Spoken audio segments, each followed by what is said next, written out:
with us. So, friends, today it's good to be with you as we are wrapping up our generous series on Commitment Sunday, this day in which we, as part of this community, can set our intentions and our commitments for supporting our work together over the next year. And as I said earlier, if you're just visiting, you can just take it all in, but also know that you're surrounded by a community that believes that we're called to live generously, to use what we have and who we are to make a difference in this world. And together in the power of community and God's grace at work through us all, the good is multiplied beyond our imagination. I really appreciate the positive feedback that I've gotten during this series because there's some well-earned baggage around money in church. I, too, have seen those 60-minute exposés on preachers and private jets, right? But don't worry, this church manages things with faithfulness and integrity, and I still take boring old roads to work, for better or worse, right?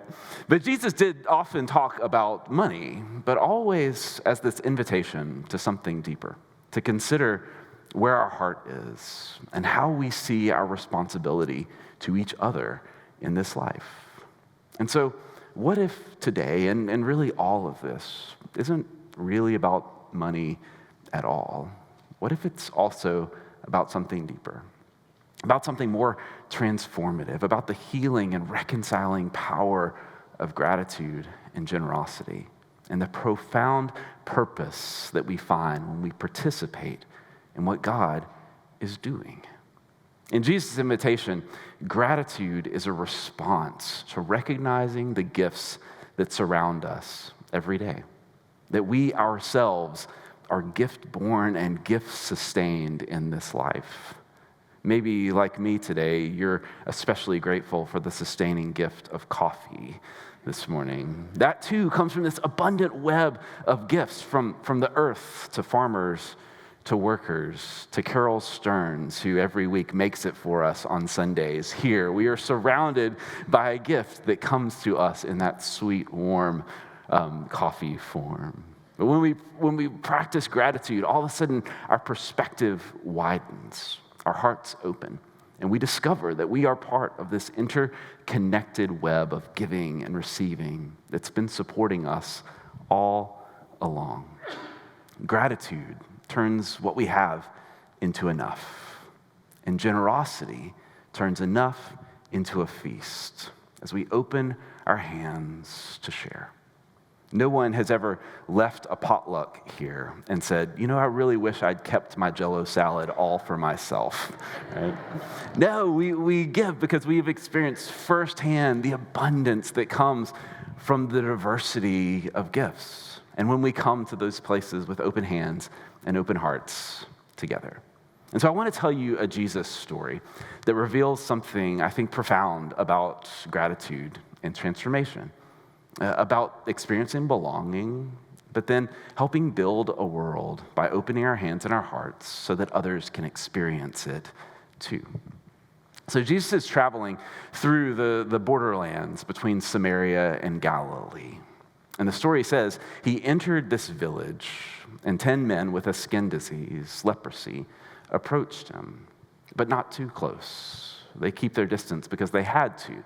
Back in those days in the ancient world, leprosy wasn't just a physical disease, it was a disconnecting social death sentence. Those with skin diseases had to live alone outside the community, wearing torn clothes and calling out, unclean, unclean, whenever they walked through a public space. Can you imagine that? The disease not only attacks your body, it erases your place in community. It takes away your belonging. You can't share meals, you can't worship, you can't hug your kids. You exist at the margins, severed from the relationships and the belonging that makes us human. And so from a distance, these 10 call out to Jesus, "Master, have mercy on us." And Jesus hears them and sees them, really sees them, when most people would look away. And that itself, I think, is the first act of healing in this story. That Jesus acknowledges their humanity, their worth, their belonging. Before any physical cure happens, Jesus disregards the social conventions and offers that healing recognition of belonging to those who felt on the outside. And then he says to them something surprising. He says, "Go and show yourself to the priests." And that's it. There's no dramatic healing ceremony. There's no great prayer. There's just go to the priests. But they understand the power of this moment because priests alone could declare them clean and restore them to community. And Jesus was inviting them, saying, "You belong. So go begin the process of returning to society, to community, to belonging, to embracing that inclusion." And so they go. And it says that as they went, they were made clean. Imagine that moment. You're walking along, you're looking down at your hands, and you see healthy skin for the first time in years, feeling your face and finding it whole. In that moment, the joy that filled you, maybe you run home to hug your family, maybe you run to the marketplace just to walk freely in community. Well, one of them in that moment does something unexpected. It says, then one of them, when he saw that he was healed, turned back, praising God with a loud voice. And he laid himself at Jesus' feet and thanked him. He turned back. In Greek, this word, hypostrepho, isn't just changing your direction, but it's a total reorientation. This wasn't this person writing a polite thank you card. This was someone who was completely changing their course out of gratitude. He'd experienced belonging, but this was the beginning of becoming. This was taking him deeper on that road of transformation, and it was that response of gratitude that began the process. And there's also this little detail thrown in there too. And he was a Samaritan. If you heard that in Jesus' day, folks would have needed a fainting couch. They would have, because Samaritans and Jews were ancient enemies, and yet here in this story, the hero is the outsider among outsiders who always have a lot to teach us if we will listen. But Jesus in this moment doesn't just welcome him. Jesus creates space for him to belong completely as he is. A Samaritan, former leper, a grateful man lying face down in the dirt. And Jesus uplifts him and does not require him to change his identity, but welcomes him exactly as he is. True belonging, not just being welcomed, but being fully seen and fully affirmed and celebrated in your authentic identity.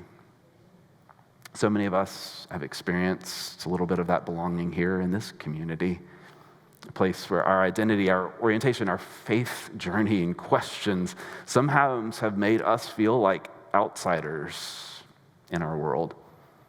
But God's love experience through this community, through Arapahoe, has revealed what has always been true, that you belong, that you are affirmed, that you are loved wherever you are on your journey. And I've seen how that journey of belonging becomes a journey of becoming as we turn around to extend that same love to others, to affirm their faith journeys, to care for our immigrant neighbors, to celebrate our LGBTQ community in so many ways. Through things like this, just like in this story, is us returning back to say thank you, turning what we've received outward toward others.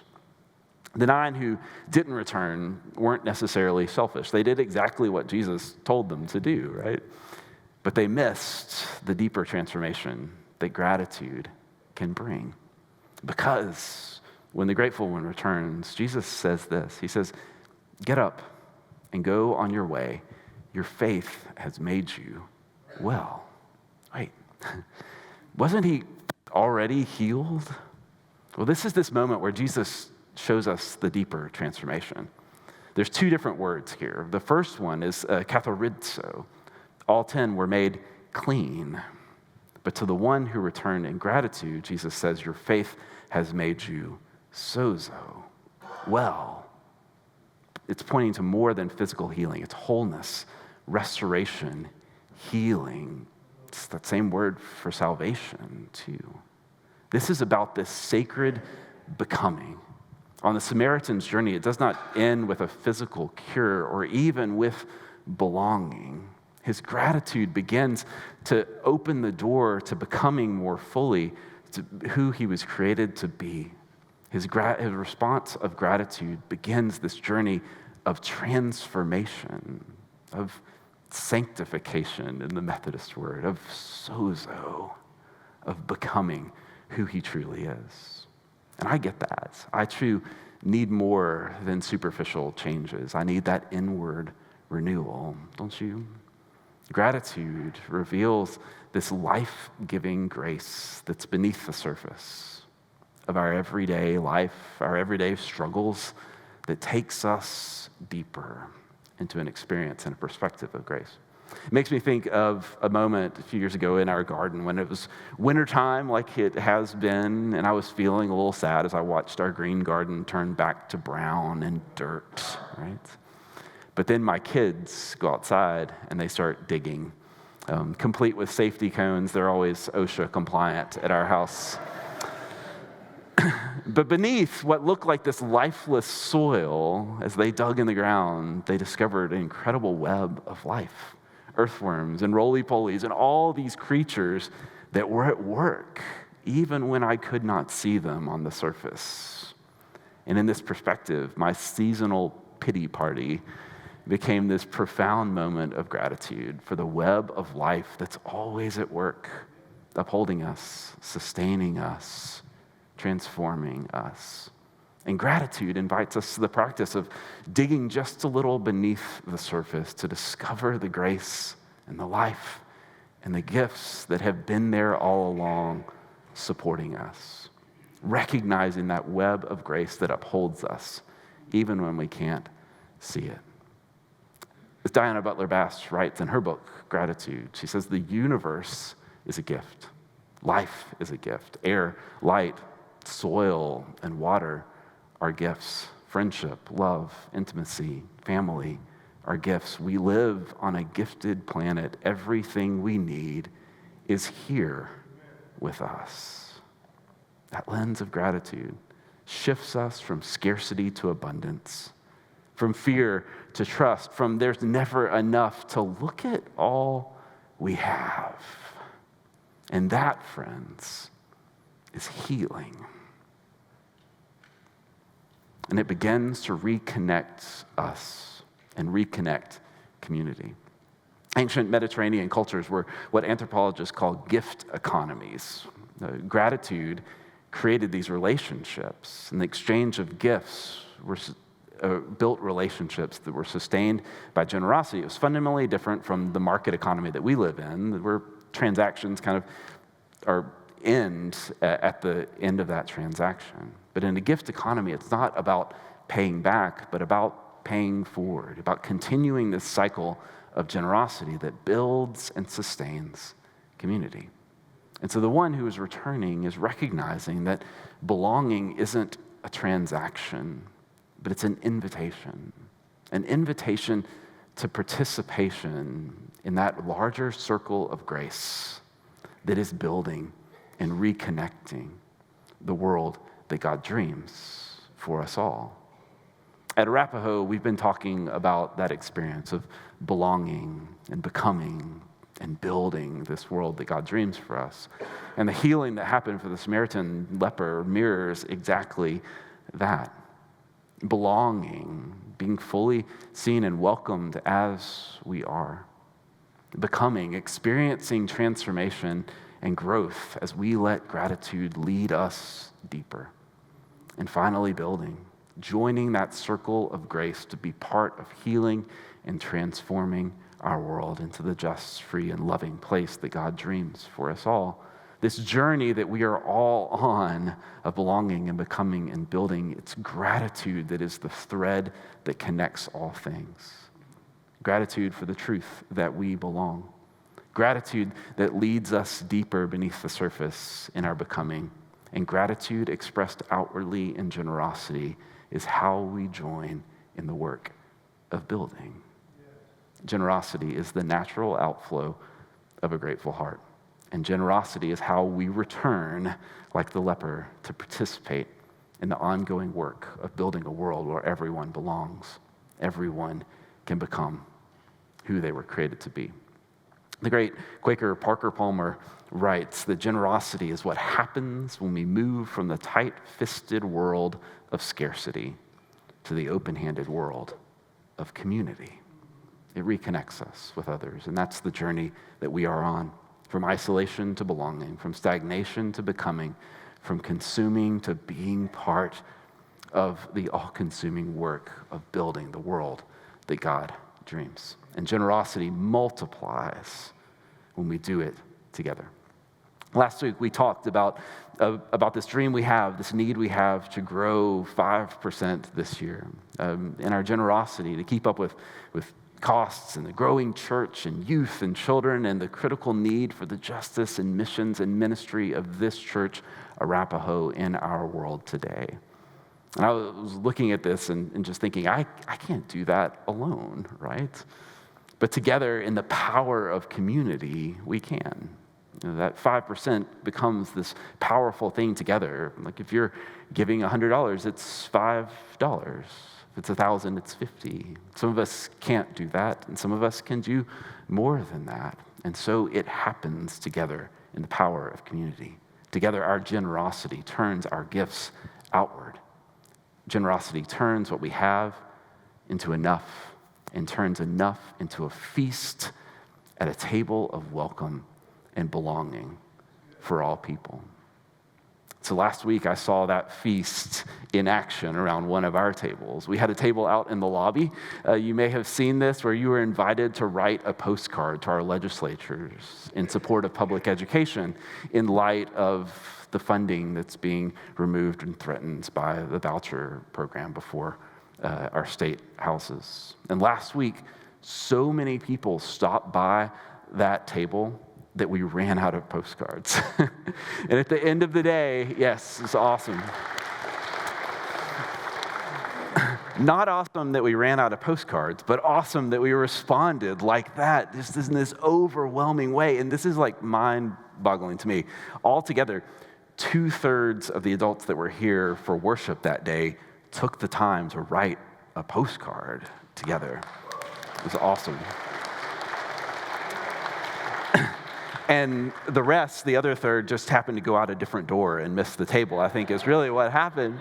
It was beautiful to see. It was amazing to see the diversity of voices together. I wrote this kind of long, detailed argument for public school funding, and then I looked over at a card next to me, and it was just in all caps there too. And so we need both of those voices as well too. And it's amazing how over and over and over in this church, in gratitude and generosity, you choose to turn back, to turn your gifts outward, and to make a difference in this world. And it truly does that. The Samaritan leper did not return to Jesus because he had to. He returned because gratitude compelled him. And in that return, he found not only healing, but purpose, the opportunity to open his hands and be part of something so much greater than himself. And so what if today, in all of the ways that we express generosity, in the way today that we express it in our estimate of giving cards, what if it's about this journey of belonging and becoming, and then returning to give back, to be part of the building, turning from separation to connection, from scarcity to abundance, from passivity to participating in the beloved community of God. In this series we've called Generous, we've explored how generosity transforms us from the inside out. And now in these 10 lepers, we see how gratitude becomes the transforming pathway to our truest becoming, our most meaningful building. Your giving here certainly helps incredible ministry happen and makes it possible through Arapahoe. But what's even more important than that is what it makes possible, not in our church, but in you, wherever that generosity manifests in your life, because it heals us from disconnection and it helps us become more who we were built to be.